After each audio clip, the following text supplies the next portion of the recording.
आज हमारे destination Patratu valley of Jharkhand. আমরা নেতারহাট থেকে পতরাতু যাব। কভার করব 168 kilometres by road which will take around 4 hours। Patratu valley আমি আগে অনেকবার গেছি, তাই এই ভিডিওতে আমি শেয়ার করব পতরাতু ভ্যালির কীরকম দেখতে লাগে বা কী রূপ হয় বর্ষাকালে আর কী রূপ উইন্টারে বা শীতকালে। So hello and welcome back to my channel Soma and her passion। পতরাতু ভ্যালির যেই রূপটা আমি প্রথমে দেখাবো সেটা হলো শীতকালে কেমন লাগে পতরাতু ভ্যালি। শীতকাল একটু রুক্ষ, গাছপালার রং গাঢ় সবুজ হয় না, পাতাগুলো ইয়েলোইশ থাকে বা অল্প হলুদ হতে থাকে, কারণ শীতের পরেই আসে বসন্ত, যখন পাতা ঝরে যাওয়ার সময়। তাই এই রূপটা পতরাতুর শীতকালে একটু রুক্ষ। পতরাতু ভ্যালিতে একটি ভিউ পয়েন্ট আছে, যেখান থেকে পতরাতু ভ্যালির অনেকটা অংশ খুব ভালোভাবে দেখা যায়। তার সাথে দেখা যায় পতরাতু লেকটাও। ওই ভিউ পয়েন্ট থেকেই আমি পুরো ভিউটা তোমাদের সাথে শেয়ার করব। তার আগে বলে নিই, তোমরা যদি লং ড্রাইভ পছন্দ করো বা ড্রাইভিং যদি তোমাদের প্যাশন হয়, তাহলে পতরাতু ভ্যালি কিন্তু একটা ডেস্টিনেশন হতেই পারে। অসম্ভব সুন্দর একটি রাস্তা, স্মুথ রাস্তা যাকে বলে।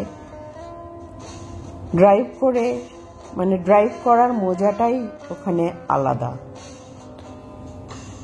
আমরা পৌঁছে গেছি পতরাতুর ভিউ পয়েন্টে। এই ভিউটা হচ্ছে শীতকালের ভিউ। দূরে দেখা যাচ্ছে লেকটা, কিন্তু যেহেতু অল্প বিস্তর হলেও কুয়াশা আছে, লেকটা কিন্তু পরিষ্কার দেখা যাচ্ছে না। আর যেই গাছপালাগুলো দেখা যাচ্ছে ওপর থেকে, সেগুলোও কিন্তু বেশ হলদেটে। পতরাতু ভ্যালিতে 12টা হেয়ারপিন বেন্ডস আছে। এই ভিউ পয়েন্ট থেকে কয়েকটা বেন্ড খুব ক্লিয়ারলি ভিজিবল।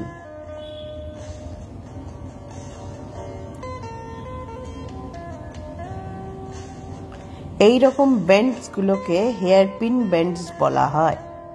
এরপর আমি বর্ষার রূপটা একটু দেখাই। বর্ষায় দেখো, আকাশে মেঘ থাকলেও দূরে লেকটা কিন্তু বেশ পরিষ্কার দেখা যাচ্ছে। আর যে গাছপালাগুলো দেখা যাচ্ছে ভ্যালির থেকে নিচের দিকে, সেগুলো কিন্তু গাঢ় সবুজ। তাই এই ভিউটা বেশি আই সুদিং। তাহলে আমরা এখানে কনক্লুড করতেই পারি যে বর্ষাকাল বা রেনি সিজনটাই best time to visit Patratu valley. এরপর বলবো পতরাতু লেকটা ভিজিট করার রাইট টাইম কোনটা। পতরাতু লেকে যারা ওয়াটার অ্যাক্টিভিটিস করতে চান, তাদের জন্য পতরাতু লেক রিসর্টটাই বেস্ট। ওখানে অনেক রকম অ্যাক্টিভিটিস হয়, কিন্তু পতরাতু ভ্যালি থেকে জাস্ট নেমেই এইরকম একটা জায়গা আছে যেখানে বোটিং এক্সপিরিয়েন্স করা যায়। আমরা যেহেতু পতরাতু পৌঁছেছিলাম, বিকেল গড়িয়ে গেছিল, তাই যদি লেক রিসর্ট অবধি যেতাম, মানে পতরাতু লেক রিসর্ট অবধি যেতাম, তাহলে হয়তো আর বোটিং করা যেত না, কারণ অন্ধকার নেমে আসতো। তাই জন্য আমরা এইখানে এই জায়গাতেই বোটিং করলাম। এখানে দু রকম বোটই আছে, স্পিড বোটও আছে, মাঝি টানা যে বোটগুলো সেগুলোও আছে। মাঝি টানা বোটই আমরা হায়ার করলাম, নিল 500 রুপিস। রেঞ্জ ভ্যারি করে 500 to 600 for half an hour, আর speed boat 1000 plus for half an hour. আমরা মাঝি টানা একটি বোট নিয়ে লেকটা ঘুরলাম, কারণ বেশ সন্ধে নেমে আসছিল, এমন সময় আমরা পৌঁছেছি। এখানে বোটিং করার সময় এরকম বেশ কিছু সাদা সাদা পাখির দেখা পেলাম। মাঝি ভাই বলল আমাদের সাথে যদি বাদাম জাতীয় কিছু থাকে তাহলে আমরা যেন ওদের দিই, তাহলে ওরা হাত থেকে নিয়ে খাবে। কিন্তু আমাদের কাছে সেরকম কিছু ছিল না বলে আমরা দিতে পারিনি। এবার চলো তোমাদের সাথে শেয়ার করি কেন বা কোন সময় পত্রাতু লেকটায় ওয়াটার অ্যাক্টিভিটিস বেশি ভালো এক্সপিরিয়েন্স করা যায়। বর্ষাকালে যেহেতু যখন তখন বৃষ্টি নামে, বেশ কম বোট থাকে বর্ষাকালে, আর অনেক অ্যাক্টিভিটিসই বন্ধ থাকে বর্ষাকালে। তাই পত্রাতু লেকে ওয়াটার অ্যাক্টিভিটিস এনজয় করার জন্য winter is the best time. আমরা বর্ষাকালে গিয়ে কোনো রকম বোটিং করতে পারিনি, তাই এইবার উইন্টারে গিয়ে বোটিংটা এনজয় করলাম। এরপর আমাদের ডেস্টিনেশন হচ্ছে আমরা যেখানে থাকবো। আমরা থাকবো ঝাড়খণ্ড ট্যুরিজম ডেভেলপমেন্টের আন্ডারে সরোবর বিহার আর পর্যটন বিহার। সরোবর বিহারটা হচ্ছে ওল্ড বিল্ডিং, পর্যটন বিহারটা হচ্ছে নিউ বিল্ডিং। প্রথমে চলো তোমাদের সরোবর বিহারে নিয়ে যাই। সরোবর বিহারের হোটেলটার সামনে অনেকটা জায়গা আছে। দেখে বুঝতে পারলাম এখানে বিয়ে বাড়ি ভাড়া দেওয়ার জন্য বেশ অ্যারেঞ্জমেন্ট করা আছে।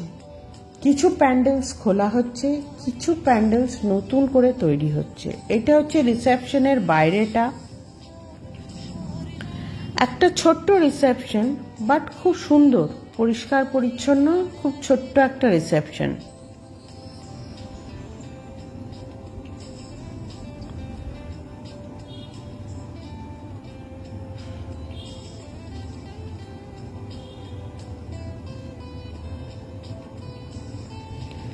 বাইরে থেকে হোটেলটার ভিউটা ঠিক এইরকম। আর সামনে যেহেতু অনেকটা জায়গা আছে, সেখানে কিন্তু রেস্টুরেন্টও আছে। ওখানে ছোট ছোট শেড মতো করা আছে, সেখানে রেস্টুরেন্টে খাবার অর্ডার দিয়ে এলে ওরা ওইখানে দিয়ে যায়, ওখানে বসে খাওয়া দাওয়ারও ব্যবস্থা আছে। আর লেকের দিকেও কিন্তু খুব সুন্দরভাবে সাজানো আছে। সরোবর বিহারটা যেহেতু ঠিক লেকটার গায়ে, খুব সুন্দরভাবে ওই লেকটার গাটাও সাজানো আছে। এরপর আমরা চললাম পর্যটন বিহারের কাছে। পর্যটন বিহারে আমাদের একটি রুম বুকিং করা ছিল। দুটো বিল্ডিংয়ে দুটো রুম শুনে হয়তো তোমরা অবাক হচ্ছ। কারণটা হচ্ছে সরোবর বিহারে একটা রুমে 4 জন অ্যাডাল্ট যদি তোমরা কমফোর্টেবল হও থাকতেই পারো, কিন্তু পর্যটন বিহারে একটা রুমে 2 জন ছাড়া অ্যালাউ করে না, 2 জন অ্যাডাল্ট। একজন বেবিকে অ্যালাউ করা হয়, যে মাকে ছাড়া থাকতে পারবে না, সেরকম শুধু একটি বাচ্চাকে অ্যালাউ করা হয়, তার চেয়ে বড় বাচ্চাদের অ্যালাউ করা হয় না। তাই জন্যেই আমরা দুটো বিল্ডিংয়ে একটা একটা করে রুম নিয়েছিলাম। একটা বিশাল বড় রিসেপশন এই পর্যটন বিহারে, with lots of seating arrangements.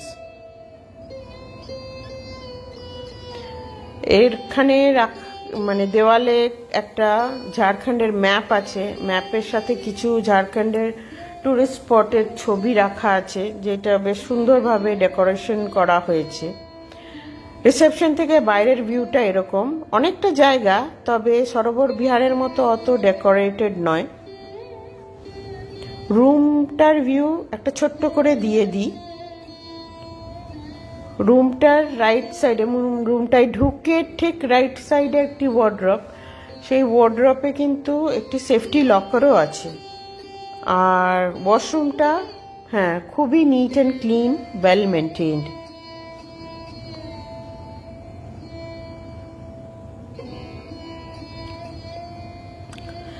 একটা কিং সাইজ বেড আছে, খুব কোজি বেড বলা যেতে পারে। রুমের ভেতরে কিছু বসার জায়গা আছে, টিভি আছে, রেফ্রিজারেটর আছে, আর আছে একটি টি কর্নার। আর ব্যালকনিতে বেরোলে ভিউটা এরকম, দূরে দেখা যাচ্ছে লেকটা আর হোটেলের নিজস্ব সুইমিং পুল।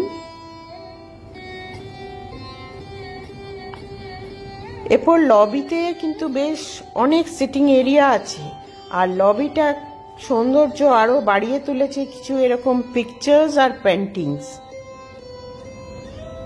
লবি থেকে নিচটা বেশ সুন্দর লাগছে, কিন্তু রুম থেকে যে রকম লাগছিল লবি থেকেও কিন্তু নিচটা সেই রকমই বেশ সুন্দর লাগছে।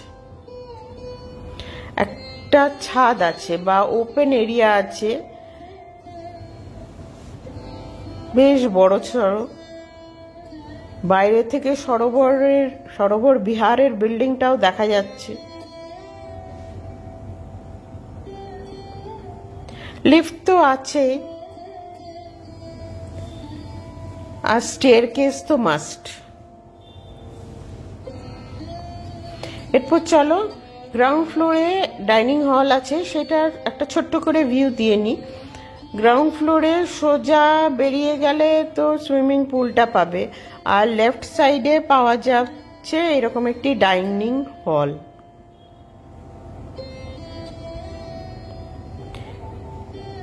বেশ বড়সড় একটা ডাইনিং হল।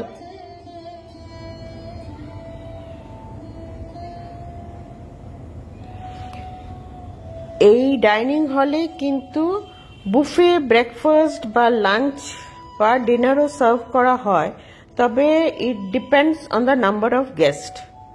বাইরে থেকে ভিউটা ঠিক এইরকম হোটেলটির।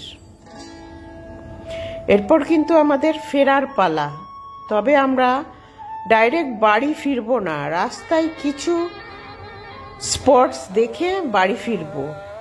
So stay in touch with Soma and her passion. See you all my friends and love you all. Bye.